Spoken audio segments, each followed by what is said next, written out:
Welcome to RTV. నేను మీ రవినాయక్. మనతో పాటు కేటీఆర్ మిత్రుడు, అదేవిధంగా ఖానాపూర్ ఇటీవల బీఆర్ఎస్ పార్టీ నుంచి ఎమ్మెల్యేగా పోటీ చేసి దరిదాపు దగ్గరలో వచ్చి ఓడిపోయిన వ్యక్తి జాన్సన్ నాయక్ ఉన్నాడు. ఒకసారి జాన్సన్ నాయక్తో మాట్లాడిద్దాం. ఓటమి అనంతరం మొదటిసారి ఆర్టీవీతో మాట్లాడుతున్నారు. ఇప్పుడంతా పార్లమెంటు వేడి మీద ఉంది. పార్లమెంటుకు సంబంధించిన కసరత్తు కూడా చేస్తున్న పరిస్థితి. ఒకసారి అన్న నమస్తే, ఎట్లుందన్న? నమస్తే. ఏంటి చాలా ధైర్యంగా ఓడిపోయినా అట్లనే ముందుకు పోయే ప్రయత్నం చేస్తుండ, ఏంది పరిస్థితి?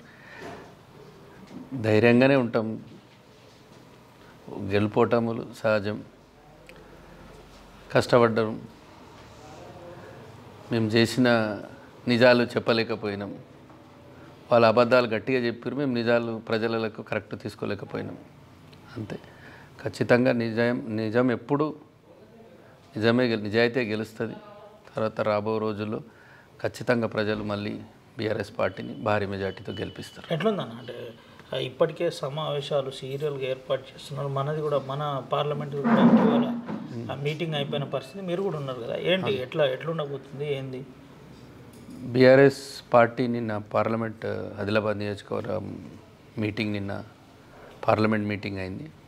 7 కాన్స్టిట్యున్సీ నుంచి అందరూ, మా వర్కింగ్ ప్రెసిడెంట్ కేటీఆర్ గారు, హరీష్ రావు గారు, పెద్దలు కేశవరావు గారు, పోచారం శ్రీనివాసరెడ్డి గారు, అందరూ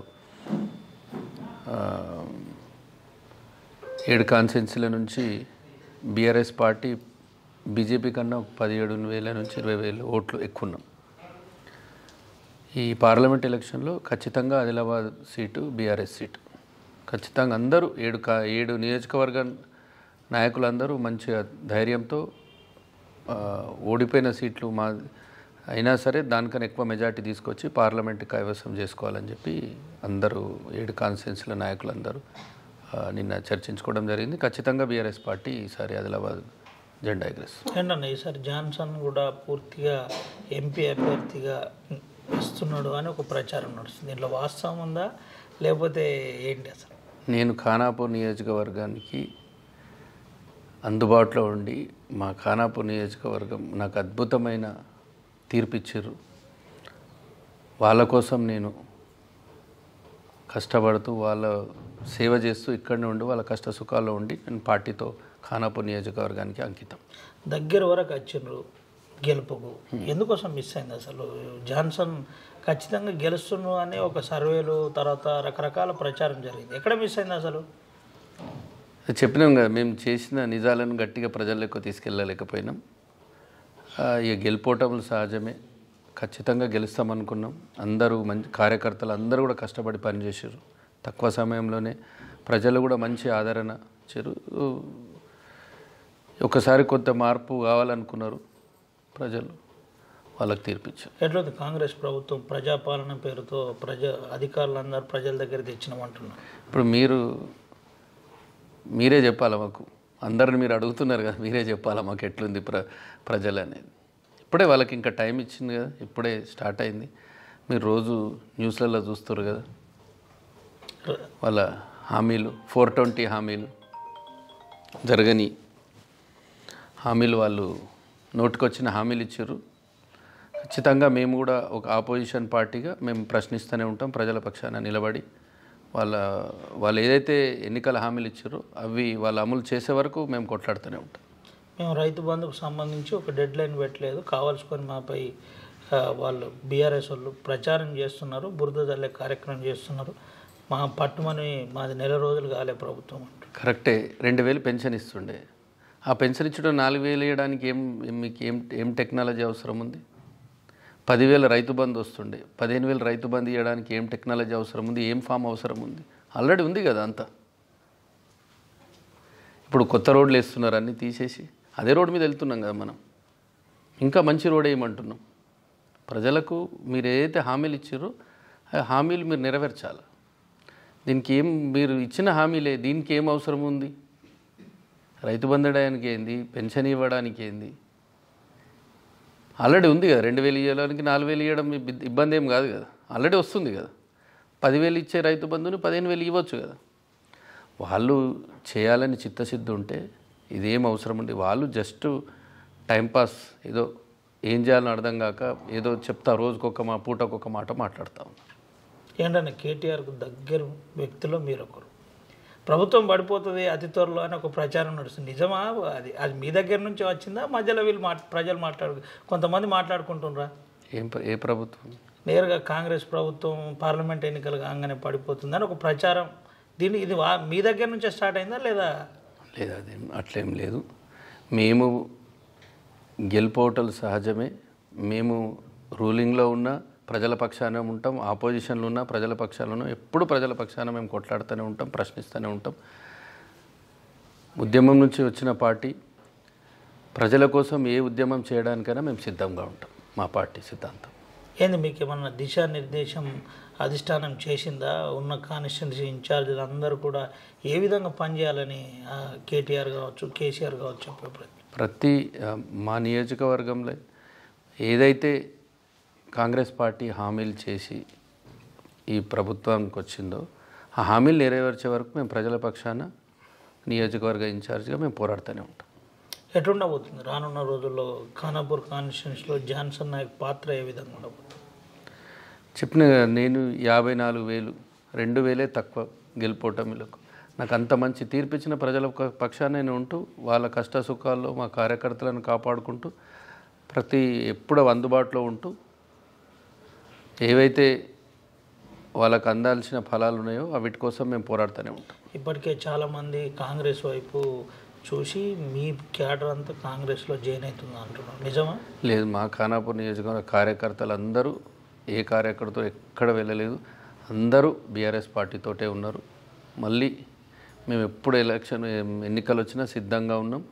మేము అందరూ కొద్ది సమయం సరే గవర్నమెంట్ ఫామ్ అయిందిగా కొద్ది సమయం ఇస్తున్నాం.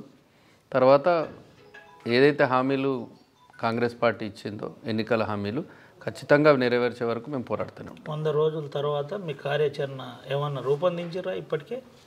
అంటే ఆల్రెడీ మేము ప్రజలకు ఏదైతే వాళ్ళు హామీలు ఇచ్చిర్రో మేము ప్రజల పక్షాన ఉండలేం, ప్రజల కోసం పోరాడేటోళ్ళం. వాళ్ళ ప్రజలకు చెప్పినాం కదా. ఇప్పుడు ఇంతకుముందు మేము 2,000 పెన్షన్ వచ్చేటోళ్ళకు 4,000 ఇవ్వడానికి ఏ మెకానిజం అవసరం ఆల్రెడీ ఉంది కదా. సో వాళ్ళకు ఇప్పుడు ఇంకా పెన్షన్ రాలేదు, ఇంకా రైతు బంధు రాలేదు.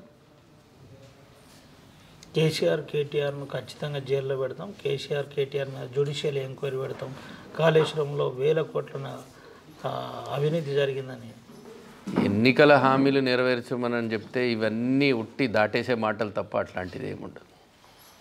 రివ్యూలు పెడుతున్నారు, టెక్నికల్ టీముని తీసుకెళ్తున్నారు.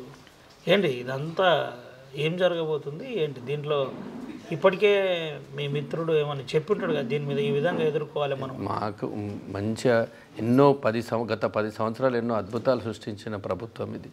ఇంత కనివిని ఎరగని అభివృద్ధి జరిగింది తెలంగాణలో. ఒక తెలంగాణని సాధించిన నాయకుడు పరిపాలించి ఒక నంబర్ 1 రాష్ట్రంగా దేశంలో నంబర్ 1గా రాష్ట్రంగా నిలిచిన ఏకైక ముఖ్యమంత్రి కేసీఆర్ గారు.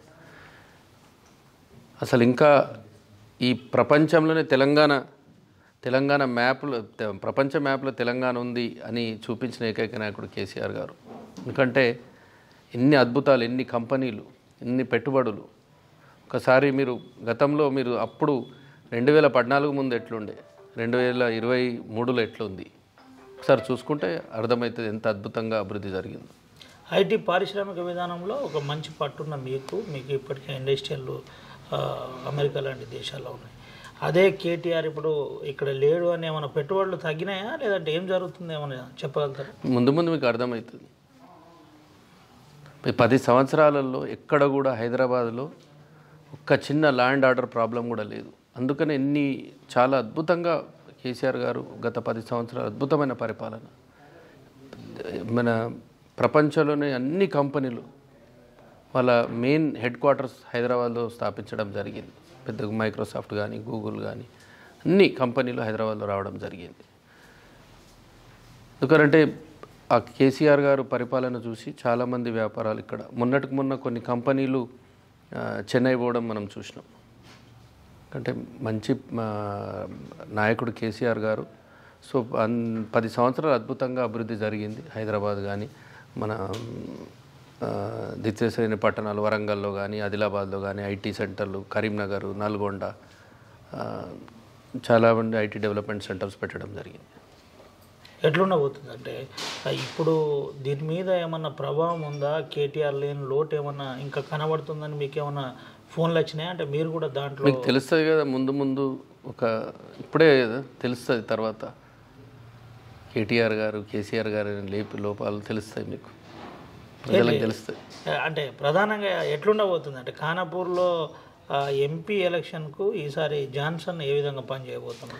మేము ఒకటే కార్యకర్తలం అందరము మాకు వచ్చిన మెజార్టీ కన్నా ఇంకెక్కువ మెజార్టీ తీసుకురావాలి అని చెప్పి ఉద్దేశంతో మేము రివ్యూ మీటింగ్స్ ఎక్కడైతే మేము మెజార్టీ తగ్గిందో అక్కడ మేము మీటింగ్స్ పెట్టుకొని ఖచ్చితంగా పార్లమెంట్ ఎలక్షన్ ఖానాపూర్ నియోజకవర్గం నుంచి నాకు వచ్చిన దానికన్నా గతంలో 54,000 కన్నా ఖచ్చితంగా ఎక్కువ మెజార్టీ ఇవ్వడానికి మేము పనిచేస్తాం. జాన్సన్ ఓడిపోగానే అమెరికా పోతారని కొంతమంది ప్రచారం చేసేటోళ్ళకు జాన్సన్ ఏం చెప్పబోతున్నారు? ఏంటంటే వాళ్ళకి నా మీద చెప్పడానికి ఏం లేదు కాబట్టి ఏదో ఒకటి చెప్తారు, అట్లనే వాళ్ళకి తెలుసు. ఇక్కడికి వెళ్ళి జాన్సన్ పోయే లేదు అంటే నేను ఉంటే వాళ్ళకి అంత భయం ఎందుకు అర్థమవుతలేదు. ఇక్కడనే ఉంటాం. మేము మీతో మాట్లాడిన ఇంటర్వ్యూలో కూడా చెప్పినాం, ఖానాపూర్ నా సావైనా ఏదైనా ఖానాపూర్కే ఖచ్చితంగా అందుబాటులో ఉండి మేమైతే ఏదైతే అనుకున్నామో ఖచ్చితంగా ఖానాపూర్ మాకు అవకాశం ఇచ్చినా ఇవ్వకపోయినా మేము ప్రజల పక్షాన ఉండి ప్రజల పక్షాన పోరాడుతూనే ఉంటాం. ప్రతి కార్యకర్త అందుబాటులో ఉండి నాకు ఇంత అద్భుతమైన మెజార్టీ ఇచ్చిన ఖానాపూర్ నియోజక ప్రజలకు ధన్యవాదాలు తెలుపుతూ వాళ్ళ కష్ట సుఖాలు ఎప్పుడు నేను అందుబాటులో ఉంటానని మేము ఆర్టీవీ ద్వారా మా ఖానాపూర్ నియోజక ప్రజలకు నేను తెలియజేస్తాను. ఫైనల్గా ఈ కాన్స్టిట్యున్సీలో జాన్సన్ రానున్న రోజుల్లో ఏమైనా సర్వీస్ చేయబోతున్నాడా, సేవా కార్యక్రమాలు చేయబోతున్నాడా, ఎట్లుండబోతుంది? ఇంతకుముందు కూడా చేసినాం, అది కంటిన్యూ అయితేనే ఉంటుంది, చేస్తూనే ఉంటాం. నాకు ఎక్కడ అవకాశం వచ్చినా మన పిల్లలకు జాబులు ఇప్పించడం కానీ ఏ సర్వీసులు అయినా కానీ వాళ్ళకు అందుబాటులో ఉండి వాళ్ళకు ఏ అవసరం ఉన్నా నేను ఉంటా, అందుబాటులో ఉండి వాళ్ళ కష్ట సుఖాలు ఖచ్చితంగా ఖానాపూర్లోనే ఉండి వాళ్ళతో మా కార్యకర్తలను కాపాడుతూ నాపై నమ్మకం ఉంచి ఇంత అద్భుతమైన మెజార్టీ ఇచ్చిన ఖానాపూర్ ప్రజలందరికీ అందుబాటులో ఉండి నేను సేవ చేస్తాను. మీ కంపెనీలకు జాన్సన్ ఇక్కడ ఉండి న్యాయం చేయలేకపోతున్నాడు, మరి ఏంటి ఎట్లా ఇప్పుడు బిజినెస్ అంతా బాగా జరుగుతుందా? నాదంతా ఖానాపూరే చెప్పినాం, మీ గత ఇంటర్వ్యూలో కూడా చెప్పినాం. మొత్తం ఖానాపూర్ని అన్నీ డిసైడ్ చేసుకొని వచ్చినాం, ఖానాపూర్లోనే ఉంటాం, ఖానాపూర్ నియోజకవర్గ ప్రజల కోసం సేవ చేస్తూనే ఉంటాం. రైట్ అన్న, థ్యాంక్ యూ. యూ. ఇది పరిస్థితి. చావైనా రేవైనా ఖానాపూర్ కాన్స్టిట్యున్సీ, నేను ఖానాపూర్ కాన్స్టిట్యున్సీ నుంచే నా కార్యాచరణ ఉండబోతుంది. ప్రధానంగా ఇక్కడ అంటే రానున్న రోజుల్లో కేటీఆర్ కేసీఆర్ లేని లోటు ప్రజలకు కనబడే పరిస్థితి ఏర్పడుతుంది. ముఖ్యంగా స్కీములు ఇంప్లిమెంట్ చేయడానికి ఇవన్నీ మాటలు చెబుతున్నారు, అవినీతి చేశారని ఒక ముచ్చట చెప్పే ప్రయత్నం చేస్తున్నారు. ఇదంతా దాటివేసే ధోరణే తప్ప వేరేదేం లేదు. ఖచ్చితంగా ప్రజలకు అందుబాటులో ఉంటాం, ప్రజల కోసం. ఒకవేళ ఇప్పుడున్న కాంగ్రెస్ ప్రభుత్వం కనుక ప్రజలకు సంబంధించిన 6 గ్యారెంటీలను ఇంప్లిమెంట్ చేయకపోతే ఖచ్చితంగా పోరాటం తప్పది. ప్రజల పక్షాన అప్పుడు ఉన్నాం, ఇప్పుడు కూడా అధికారంలో ఉన్నప్పుడు కూడా ప్రజల పక్షాన్నే ఉన్నాం, ఇప్పుడు కూడా ప్రజల పక్షాన్నే ఉండి పోరాటం చేస్తామని కేటీఆర్ మిత్రుడు జాన్సన్ నాయక్ చెబుతున్న పరిస్థితి కనబడుతుంది. కెమెరా సుమంత్, రవినాయక్, ఆర్టీవీ, ఆదిలాబాద్ నుండి. మరిన్ని వీడియోస్ కోసం ఛానల్ ని సబ్స్క్రైబ్ చేయండి, లేటెస్ట్ అప్డేట్స్ కోసం వాట్సాప్ ఛానల్ ని ఫాలో చేయండి అండ్ లింక్ డిస్క్రిప్షన్ లో